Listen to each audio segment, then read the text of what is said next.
Hello everyone, this is Priya Meena, Assistant Professor Physics, Government Girls College Sirohi. बच्चों हम BSc second year का जो paper first है kinetic theory, thermodynamics and statistical physics, इसके बारे में बात करेंगे। इसकी यूनिट फर्स्ट हम शुरू करेंगे। आपकी यूनिट फर्स्ट में जिसके बारे में वो है आइडियल गैसेस। आइडियल गैसेस क्या होती हैं, इनके क्या काइनेटिक मॉडल क्या होता है इसका, उसके बारे में हम बात करेंगे। तो हम सबसे पहले बेसिक बात करते हैं कि काइनेटिक मॉडल ऑफ मैटर, यानी कि पदार्थ का गतिक मॉडल क्या होता है। पदार्थ का गतिक मॉडल क्या होता है बच्चों, कि पदार्थ का जो अणुगति सिद्धांत होता है ना, वो ऊष्मा तथा पदार्थ के संबंध में दो तथ्यों पर आधारित होता है। ऊष्मा और पदार्थ के बारे में क्या बातें हैं कि ऊष्मा क्या होती है, एक प्रकार की ऊर्जा होती है। ऊष्मा मीन्स हीट। हीट एक प्रकार की एनर्जी होती है और पदार्थ अणुओं से मिलकर बना हुआ होता है, यानी कि कोई भी मैटर है वो मॉलिक्यूल से मिलकर बना हुआ होता है। तो इस सिद्धांत के जो हमारे मेनली लक्षण होते हैं वो क्या क्या होते हैं। एक पहला जो होता है वो होता है कि पदार्थ बहुत सारे सूक्ष्म कणों से मिलकर बना हुआ होता है, अति सूक्ष्म कणों से मिलकर बना हुआ होता है, यानी कि बहुत ही माइनर, बहुत ही छोटे पार्टिकल होते हैं जिनसे मिलकर बना होता है। उन्हें क्या कहते हैं, मॉलिक्यूल कहते हैं या फिर अणु कहते हैं। अणु में उस पदार्थ के सभी गुण पाए जाते हैं, मतलब एक अणु यदि किसी पदार्थ का कोई मॉलिक्यूल है तो उसमें वो सारे गुण होंगे जो कि उस पूरे पदार्थ में होते हैं, जिसका वो एक पार्ट होता है उसके सारे गुण होते हैं। दूसरा है हमारे पास कि पदार्थ के भीतर अणु जो होते हैं वो विराम अवस्था में नहीं रहते, मीन्स स्टेबल नहीं रहते, बल्कि सभी संभव दिशाओं में लगातार गति करते रहते हैं। जहां पॉसिबल हो सकता है वो एक जगह स्टेबल नहीं रहते, रुक के नहीं रहते, यानी कि वो गति करते रहते हैं। और इसे क्या कहते हैं, मॉलिक्यूलर मोशन कहते हैं, क्योंकि उसमें जो मॉलिक्यूल्स होते हैं वो गति करते रहते हैं, रुके हुए नहीं रहते, इसलिए इसे मॉलिक्यूलर मोशन कहते हैं। अणु जो होते हैं एक दूसरे पर आकर्षण बल लगाते हैं, मीन्स वो एक दूसरे के ऊपर अट्रैक्टिव फोर्स लगाते हैं, यानी कि बंधने की कोशिश करते हैं, जिसका परिमाण अणुओं के बीच की दूरी बढ़ने पर तेजी से कम होता चला जाता है। जैसे जैसे वो फोर्स कितना होता है, वो जितने अणु पास पास होंगे उतने ही ज्यादा फोर्स लगेगा, जितने अणु दूर दूर होंगे उतना ही फोर्स कम लगेगा। तो जैसे जैसे अणुओं के बीच में या मॉलिक्यूल्स के बीच में दूरी बढ़ती जाती है तो उनका जो फोर्स की जो वैल्यू होती है, जो परिमाण होता है, वो कम होता चला जाता है। फोर्थ जो होता है वो होता है गति करने वाले अणुओं की ऊर्जा, पदार्थ की ऊष्मीय ऊर्जा होती है। गति जो भी मॉलिक्यूल गति कर रहे हैं उनकी जो एनर्जी है वो क्या होती है, जो हमने जो मैटर ले रखा है उसकी जो ऊष्मीय ऊर्जा है वही इसकी ऊर्जा होती है। इसका अर्थ ये होता है कि किसी भी वस्तु को ऊष्मा यदि हम दे, हीट दें, तो अणुओं की ऊर्जा में वृद्धि हो जाती है। कोई भी मैटर है, हमने उसे यदि हीट दे दी तो उसके जो अंदर मॉलिक्यूल्स हैं उसकी एनर्जी में वृद्धि हो जाती है। सामान्यतः इस ऊष्मा का कुछ भाग अणुओं की गतिज ऊर्जा के रूप में, अब अणुओं को जो ऊर्जा मिलती है वो कुछ कुछ पार्ट तो उनको काइनेटिक एनर्जी के रूप में, यानी कि गतिज ऊर्जा के रूप में, और कुछ पार्ट उनको पोटेंशियल एनर्जी यानी कि स्थितिज ऊर्जा के रूप में मिल जाता है। ऊष्मा या तो आपको पता है कि सिर्फ एक एक क्या कहते हैं, एक टाइप से दूसरे टाइप में हम इसे ट्रांसफर कर सकते हैं या फिर बांट सकते हैं, बाकी इसे ऊर्जा को पैदा या समाप्त नहीं किया जा सकता, ये आप जानते हैं। गैस के अणुओं के बीच में क्या होता है कि अपेक्षाकृत कम अट्रैक्टिव फोर्स होता है। गैस के अणु क्या होते हैं, दूर दूर होते हैं, ठोस के पास होते हैं, और द्रव्य के या फिर लिक्विड के उनके मतलब बीच की दूरी होती है, ये लगा लो। अतः ऊष्मा का अधिकांश भाग अणु की गतिज ऊर्जा के रूप में होता है। गैस में क्या होता है कि अणु दूर दूर होते हैं तो उनमें ज्यादा काइनेटिक एनर्जी होती है, गतिज ऊर्जा ज्यादा होती है उनमें, वो ज्यादा गति करते रहते हैं, तो उनमें जो ऊर्जा होती है वो ज्यादातर गतिज ऊर्जा के रूप में होती है, फिर काइनेटिक एनर्जी के रूप में होती है। इस वजह से गैस के अणु क्या होते हैं, वहां पर मॉलिक्यूल, गैस के जो मॉलिक्यूल होते हैं वो ज्यादा तेज गति करते हैं। ठोसों में क्या होता है कि उनमें मॉलिक्यूल जो अट्रैक्टिव फोर्स होता है वो बहुत ज्यादा होता है, तो उनमें जो एनर्जी होती है वो गतिज ऊर्जा यानी कि काइनेटिक एनर्जी तो कम होती है मॉलिक्यूल्स की, उनकी पोटेंशियल एनर्जी ज्यादा होती है, क्योंकि वो एक जगह अपने मतलब गति तो करते हैं पर बहुत माइनर गति करते हैं, क्योंकि वो बंधे हुए रहते हैं। तो इस सिद्धांत के द्वारा पदार्थ की तीनों अवस्थाओं अर्थात ठोस, द्रव तथा गैस के साधारण गुणों को निम्न प्रकार से भी समझाया जा सकता है। सबसे पहले हम सॉलिड स्टेट की बात करेंगे। सॉलिड स्टेट में क्या होता है यानी कि ठोस अवस्था में एक दूसरे के ज्यादा निकट होते हैं, एक तो जितने भी अणु होती हैं, जिसके कारण उनके बीच में अट्रैक्टिव फोर्स यानी कि आकर्षण बल अधिक होता है। अतः वे अपनी साम्य स्थिति को नहीं छोड़ सकते, मतलब जो एक उनकी पोजीशन है उस पोजीशन के इर्द गिर्द ही वो गति करते रहते हैं। वो बहुत माइनर गति करते हैं, तभी तो सॉलिड हमें बाहर से केवल ठोस दिखाई देता है, वो उसके अणु गति करते हुए नहीं दिखाई देते हमें, बल्कि इस स्थिति में दोनों ओर केवल कंपन करते रहते हैं। यही कारण है कि ठोस का एक निश्चित आयतन और एक निश्चित रूप होता है। ठीक है, ये तो आप जानते ही हैं। अब क्या होता है कि ठोस के जो ऊष्मीय गुण होते हैं उनकी व्याख्या की जा सकती है, जब जैसे कि जब हम सॉलिड को गर्म करेंगे तो इसके अणुओं को क्या होती है, कुछ हीट प्राप्त होगी। जब सॉलिड को हम गर्म करेंगे इससे क्या होगा, इससे हीट मिलेगी, तो ये जो मॉलिक्यूल है ये क्या करेंगे बच्चों, ये अपनी साम्य स्थिति के ऊपर नीचे दोनों ओर एक एम्पलीट्यूड से कंपन करने लग जाते हैं, जैसे इनको हीट दी जाती है, यानी कि ठोस एक्सपेंस हो जाता है, यानी कि प्रसार हो जाता है ठोस का। यदि ऊष्मा की मात्रा बढ़ाई जाए, यानी कि ऊष्मा की यदि और हम और उसको ऊष्मा देते हैं, तो वह अवस्था आ जाती है जबकि अणुओं का आयाम इतना अधिक हो जाता है कि वे परस्पर आकर्षण के बंधन से मुक्त हो जाते हैं। हम उसे और गर्म किए जा रहे हैं तो अणुओं को और ज्यादा ऊष्मीय ऊर्जा मिलेगी, और ज्यादा ऊष्मा मिलेगी तो उसके क्या होगा, उसके अणु और भी ज्यादा तेज तेज कंपन करने लग जाते हैं, उनका एम्पलीट्यूड जो है वो बढ़ता चला जाता है, मतलब और दूर दूर तक वो कंपन करते हैं। फिर क्या होता है, उनका अट्रैक्शन फोर्स कम होने लग जाता है इस तरह से, तो आपस में वो अट्रैक्शन फोर्स से मुक्त होने लग जाते हैं और पदार्थ में स्वतंत्रता पूर्वक घूमने लगते हैं, क्योंकि उनका अट्रैक्शन फोर्स को कम होने लग जाता है। इसी को क्या कहते हैं, पदार्थ का पिघलना कहते हैं। ये जो प्रोसेस होता है ये पिघलना होता है, क्योंकि जब पानी बन गया तो उसके मॉलिक्यूल, ऑब्वियसली बात है कि मॉलिक्यूल उसके थोड़े थोड़े दूर हो गए। द्रव में ठोस की अपेक्षा उसी ताप पर अणुओं के बीच की दूरी अधिक होती है। द्रव में क्या होता है कि द्रव में अगर सेम टेम्परेचर, जिस टेम्परेचर पे हमने उसको पिघलाया है, तो द्रव वाला टेम्परेचर आ गया, उस टेम्परेचर पे क्या है कि उसकी दूरी, अणुओं के बीच की दूरी अधिक होती है, हमें पता है। अतः पिघलते समय ठोस को दी जाने वाली ऊष्मा अणुओं को आकर्षण बल के विरुद्ध ले जाने में व्यय होती है तथा पदार्थ का ताप नहीं बढ़ाती। जैसे जैसे हम उसकी ऊर्जा को बढ़ाते जाते हैं, ऊष्मीय ऊर्जा को पदार्थ को जो देते हैं वो हम यदि बढ़ाते जाते हैं, तो पदार्थ क्या होता है, पिघलने लगता है। और पिघलते टाइम पदार्थ की ये जो ऊष्मा हम एक्स्ट्रा उसे दे रहे हैं, सॉलिड से उसे लिक्विड फॉर्म में जब चेंज कर रहे हैं, तो ये जो हम उसे एक्स्ट्रा ऊष्मा दे रहे हैं, ये पदार्थ का टेम्परेचर नहीं बढ़ाती किसी भी मैटर का। ये क्या करती है, उसे पिघलाने में काम करती है। वो जो मॉलिक्यूल है अंदर, उनका अट्रैक्शन फोर्स खत्म करने के लिए काम करती है। ये जो हम एक्स्ट्रा ऊष्मा उसे देते हैं, हीट देते हैं, वो आकर्षण बल को, मतलब मॉलिक्यूल्स को आपस में दूर दूर ले जाने का काम करती है। तो इससे ये जो हीट होती है ये क्या कहलाती है, लेटेंट हीट कहलाती है, या फिर गुप्त ऊष्मा कहलाती है। जो ऊष्मा किसी भी मैटर के टेम्परेचर को बढ़ाने में काम नहीं आती, बल्कि उसके मॉलिक्यूल्स के बीच में जो अट्रैक्शन फोर्स है उसके विरुद्ध या फिर उसके रिपल में काम करती है, उसको उनको दूर दूर करने में काम करती है, वो क्या कहलाती है, लेटेंट हीट कहलाती है। नेक्स्ट आता है आपका लिक्विड स्टेट, यानी कि द्रव अवस्था।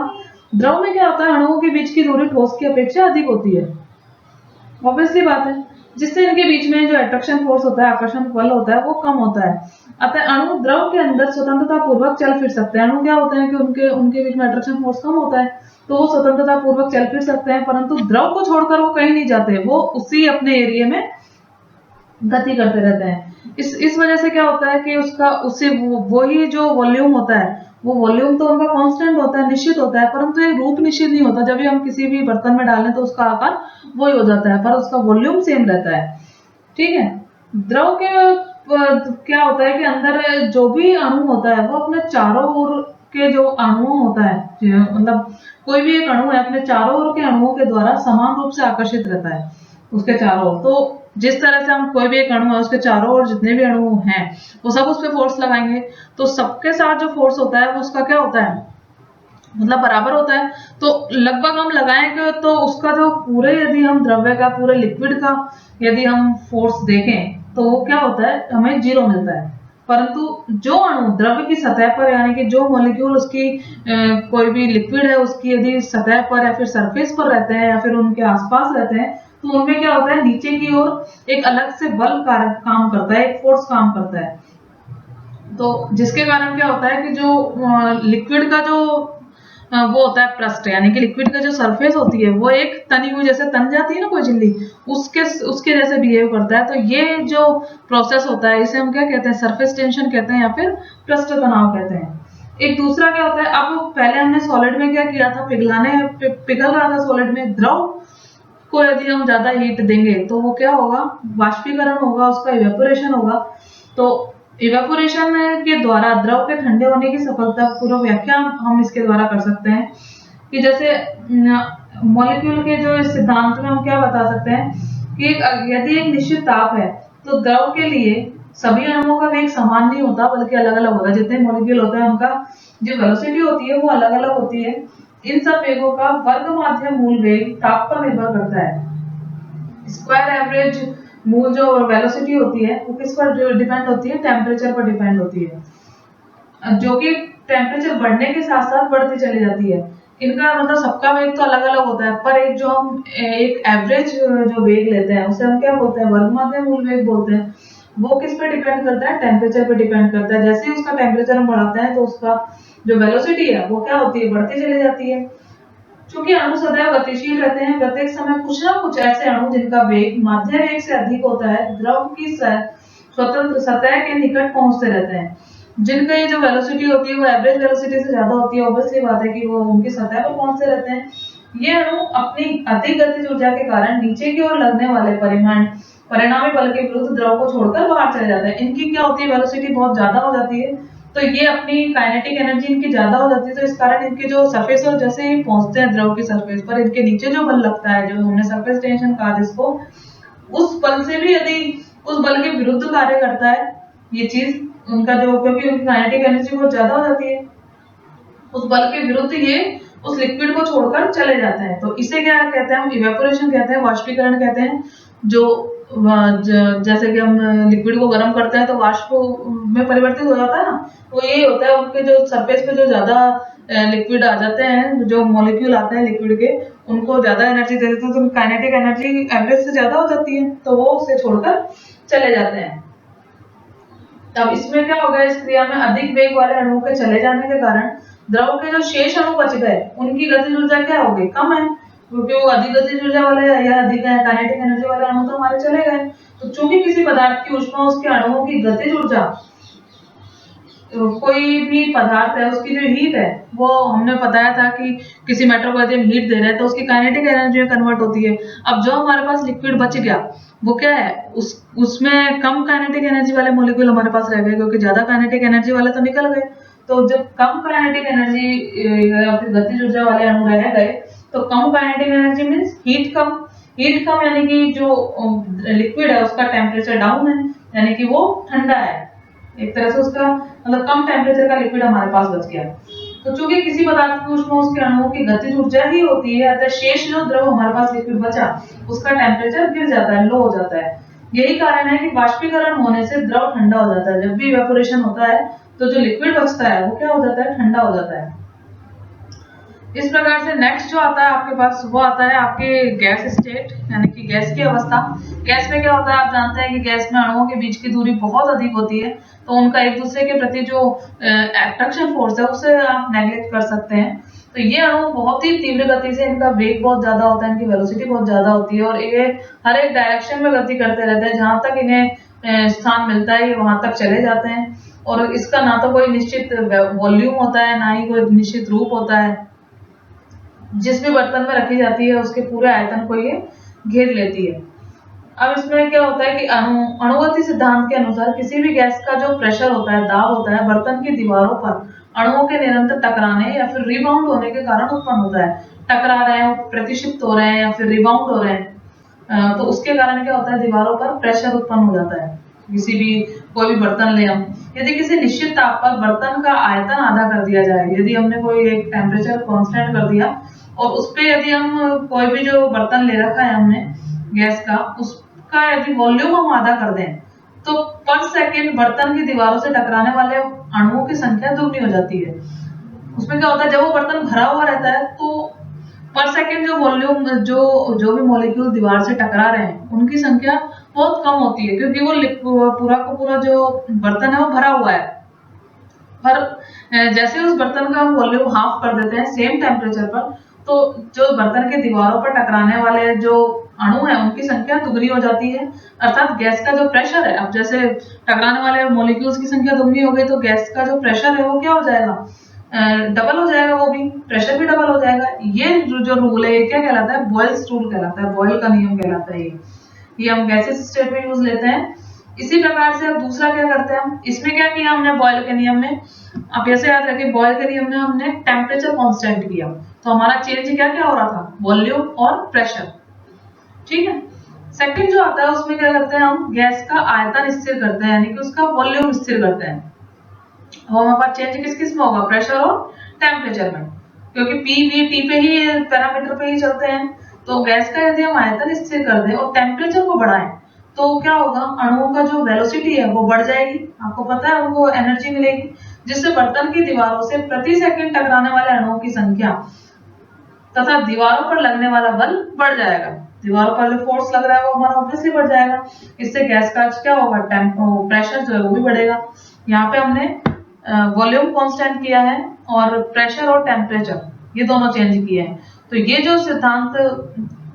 ये सिद्धांत उससे अलग है, पहले वाला बॉयल का रूल था। तो ये क्वालिटेटिव व्याख्या करता है।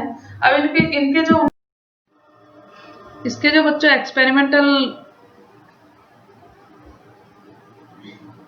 जो प्रमाण मिलते हैं हमको, एविडेंस मिलते हैं, उनका क्या है कि पहला जो है हमारे पास क्या है, ब्राउनियन एक्सपेरिमेंट, यानी कि ब्राउन का प्रयोग। इसमें क्या था कि ब्राउन ने क्या किया, एक बॉटनी के प्रोफेसर थे, प्रोफेसर ब्राउन, उन्होंने क्या किया, फूल के जो परागकण थे उनको जल में डाला। जल में डालने पर उन पर तेजी से क्या डाला, प्रकाश डाला। प्रकाश डालने पर उसे उनको माइक्रोस्कोप से देखा। माइक्रोस्कोप से देखने पर उन्होंने देखा कि पराग के कण अनियमित रूप से अलग अलग डायरेक्शन में गति करते रहते हैं। तो इस जो मोशन को क्या कहते हैं, ब्राउनियन मोशन कहते हैं। पर पराग के कण मोशन तभी करेंगे जबकि वो वाटर जो है उसके मॉलिक्यूल भी गतिशील हो, यानी कि वो भी चल रहे हो। तो चलने फिरने में पराग के कणों को टक्कर मारे। यदि जल के अणु गतिशील हो और उनको पराग के कणों को यदि टक्कर मारे, यदि पराग के कण, और एक निष्कर्ष और क्या निकाला उसने, एक तो ये था कि जल भी गतिशील हो, दूसरा ये था कि यदि कण बड़ा है तो एक तरफ से टकराने वाले अणुओं के द्वारा लगने वाला बल दूसरे तरफ से टकराने वाले बल के बराबर होना चाहिए, यानी कि वो हिलना नहीं चाहिए। पर कण क्या है, बहुत ही माइक्रो थे, बहुत ही छोटे थे, इसलिए वो अनियमित रूप से गति कर रहे थे, यानी कि एक उस पर लगने वाला बल संतुलित नहीं हो पा रहा था। कण के सूक्ष्म होने के कारण एक असंतुलित बल कार्य कर रहा था, जिससे कि इधर उधर गति करता रहता है। ये क्या कहते हैं, ब्राउनियन मोशन कहते हैं। दूसरा जो है हमारे पास ड्योनर का प्रयोग है। ड्योनर ने क्या किया था, इन्होंने तो जो एक्सपेरिमेंट किया था वो क्या था कि अणु विभिन्न दिशाओं में, विभिन्न डायरेक्शन में, अलग अलग डायरेक्शन में मोशन करते रहते हैं। ड्योनर ने क्या किया था कि अणु क्या होते हैं, लीनियर मोशन में गति करते हैं, जिसका सीधा प्रसारण किया। उसने क्या किया कि एक उपकरण लिया, ये कांच की नली ली है, इवेपोरेटेड है, बिल्कुल लाइटली इवेक्यूटेड है, यानी कि निर्वातित रूप से कांच की नली ली है, जिसमें वैक्यूम नहीं है। तो इसमें क्या है, मतलब पूरा वैक्यूम है मीन्स। तो इसमें दो छिद्र लिए उसने, B1 और B2। ये दो चित्र है, B1 और B2 के कारण ये तीन भागों में विभाजित है। तो एक पार्ट ये हो गया, सेकंड पार्ट ये हो गया और थर्ड पार्ट ये हो गया। इसने क्या किया, एक पॉइंट A पे यहाँ पे सोडियम रखा, ठीक है, यहाँ पे कोई एक प्लेट रखी। अब सोडियम पे यदि हम प्रकाश डालें, या कि 500 डिग्री सेंटीग्रेड तक इसे गर्म किया, तो जैसे ही सोडियम गर्म होगा ऑब्वियसली बात है कि हीट निकलेगी। तो जैसे ही गर्म किया, इसके जो एटम होते हैं सोडियम के, वो एटम इस गोल छिद्र में से होकर प्लेट पी पर जमा हो गए जाके। अब उसने जब क्या किया कि उसने देखा कि प्लेट ए को छिद्रों से मिलाने वाली वहां पर, और ये जमा भी कहाँ हुए थे कि यदि हम इस पॉइंट को यहाँ से ए पर मिलाएं तो एक सीधी रेखा हमें प्राप्त होती है, यानी कि बिल्कुल सीध में जाके वो जमा हुए, इधर उधर जमा नहीं हुए। यदि उसके बीच में यहाँ पे मान लो उसने एक तार रख दिया था, इस एक्सपेरिमेंट के बीच में तार रख दिया, तो ये जो मॉलिक्यूल यहाँ से निकले वो क्या है, लाइट, सोडियम को जब ज्यादा गर्म करते हैं तो क्या होता है, लाइट उत्पन्न करता है। तो लाइट जैसे ही पड़ी तो ये बीच में तार आ गया, तो एक सामने क्या मिली हमें, एक छाया मिली या फिर एक क्या कह सकते हैं उसकी इमेज मिली उन अणुओं की बजाय जो यहाँ पर जमा हो रहे थे, उनकी बजाय हमें यहाँ पर एक छाया मिली। जिस तरह से यहाँ पर दिखाया गया है ना आपको, तो उस प्लेट पे हमें कुछ इस तरह का चित्र मिला, क्योंकि जहां उसने वायर रखा था वहां पर हमें ब्लैंक मिला। इससे सिद्ध हुआ कि परमाणु क्या होता है, एक ही मतलब लीनियर डायरेक्शन में मोशन करते रहते हैं। तो बच्चों ये तो था आपका आइडियल गैसेस का जो काइनेटिक मॉडल है उसकी शुरुआत की हमने। नेक्स्ट हम इसी के बारे में आगे नेक्स्ट बात करेंगे, equation of state of an ideal gas. Thank you.